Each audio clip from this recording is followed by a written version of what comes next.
Pessoal, beleza? Hoje vamos fazer aqui mais um outro vlog.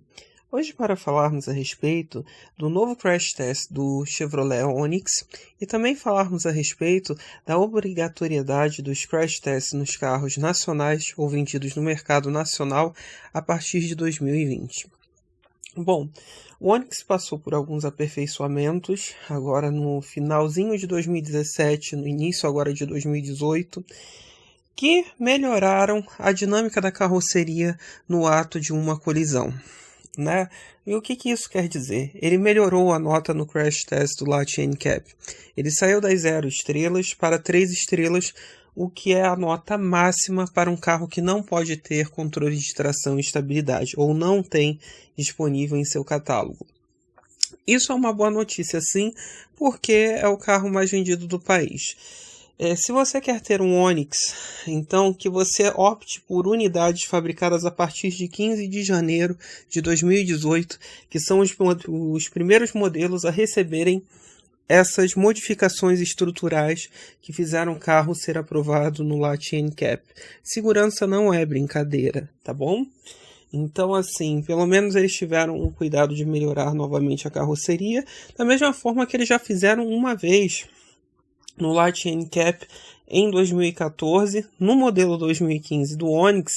O Onix recebeu uma nova parede de fogo, né? Que é aquela parte que fica entre o motor e a cabine, porque ele havia se aberto ao meio no crash test daquela época. Então, assim, a Chevrolet até que está evoluindo o carro com o tempo, né? Melhorando a questão da segurança. Mas isso só mostra que esses crash tests são ultra necessários, porque se não houvesse o crash test, se não houvesse esses testes, o Latch NCAP no caso, nós nunca saberíamos que o carro lidaria numa situação de colisão tão mal quanto ele tem lidado. A começar pela primeira vez que o carro se desmanchava ao meio, e agora que ele se abria todo na lateral na hora que ele levava uma colisão lateral. Ele melhorou, mas tem aspectos a melhorar e muito no caso da falta dos controles de extração e estabilidade que já estão disponíveis em carros de categoria inferior, tá? E na categoria dele já está se tornando algo comum nas versões mais completas, ainda mais num carro que pode atingir até R$69 mil, né? Então, e com um motor super anacrônico, uma posição de dirigir que não é nada boa, mas está na moda, né? Então, assim, e tem telinha colorida, que é o que as pessoas mais gostam. Mas tenham atenção, pelo menos eles melhoraram essa questão e o carro ficou um pouquinho mais seguro, né? Outro fato interessante de nós abordarmos aqui nesse vídeo é que ao mesmo tempo que saiu essa notícia do Onix, da melhora da lataria, né, da estrutura no caso de uma colisão, nós também teremos a obrigatoriedade dos crash tests a partir de 2020. Eu acho que isso é uma grande evolução. Eu acredito que até mesmo poderia melhorar a qualificação dos carros nessa classificação do Inmetro pela eficiência e colocasse a eficiência no crash test, né, numa porrada que o carro levasse, quantas estrelas ele tirasse, e a eficiência energética, que nem sempre um carro 1000 vai ser mais econômico que um carro 1.6 ou 1.4. Isso daí, nós estamos falando de Onix, isso acontece muito no Onix. O Onix 1.0 bebe mais do que 1.4, é definitivo. São dois motores bastante antigos, né? Então, assim, não tem como fazer muito milagre a respeito disso. Mas enfim, é uma boa notícia para nós que gostamos de carro. E sim, nós devemos exigir cada vez mais. Porque se uma outra montadora pode oferecer um carro que tem 5 estrelas pelo mesmo valor, a Chevrolet também pode, ainda mais tendo a quantidade de lucro que ela obtém por unidade vendida, no caso do Onix, que é o carro mais vendido do país.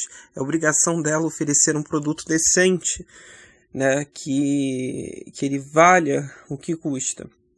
Dos motivos do Onix ser o carro mais vendido, é o mesmo caso daquele Gol G4 que tem aqui em casa, do Flash, né? Eu próprio, eu não entendo por que o Onix consegue ser o carro mais vendido, porque não é um carro de grande dinâmica. A posição de dirigir é muito ruim, porque você fica parecendo estar em cima de uma girafa, mas é a posição da moda, isso daí eu não tenho que discutir, porque cada um tem o seu gosto. Mas tem telinha colorida, né, que é uma coisa que todo mundo deseja no momento. A opção da transmissão automática, realmente, ela é um ponto positivo, mas ela não responde nem por 30% das vendas do carro, por mais curioso que isso pareça. E a atual versão dessa transmissão automática, GF6 da Chevrolet, ela está muito boa, tá? As primeiras versões eram bem arcaicas na questão das trocas, porque você levava tranco de vez em quando, né? Nesse momento atual, não. Nesse momento atual, a transmissão ela funciona de uma forma bastante linear. Os motores são anacrônicos, né? São muito antigos, oferecem desempenho um pouco abaixo do atual da categoria, então não dá para entender porque é um carro que vende tanto. A única coisa que explica o Onix ser o primeiro é a rede de autorizadas ser bastante grande, a facilidade no conserto do carro, né, como eu disse naquele Gol, isso vale para esse Onix, porque qualquer quitanda da esquina tem peça para Onix, né? Mesmo motor desde o Corsa, só foi passando por algumas determinadas evoluções, né? Então, assim, não dá para entender muito bem o sucesso do Onix, mas pelo menos eles melhoraram a questão da segurança e é isso que importa, né? Agora, até 2019 ou 2020, deverá chegar uma nova geração de carros dentro da Chevrolet, feitos para os mercados emergentes, o que não é uma coisa legal, mas que deverá vir para substituir o Onix, que ao menos seja uma coisa mais segura e que ofereça maiores qualidades para o público, né? E também tem um outro fator do Onix que também ele acaba valendo muito a pena, a questão do valor de compra do carro, que em geral existem muitas promoções na Chevrolet, e também a questão do financiamento do carro. A Chevrolet ela está muito acessível no financiamento, você consegue taxas muito mais baixas, não portanto que é um dos carros mais financiados do Brasil, e com isso ele consegue ser o número 1 em vendas. Mesmo não tendo nada evoluído, né, em termos de mecânica, uma direção que não é nada refinada, mas vende. É isso que importa para a Chevrolet. E o principal, melhorou na questão da segurança.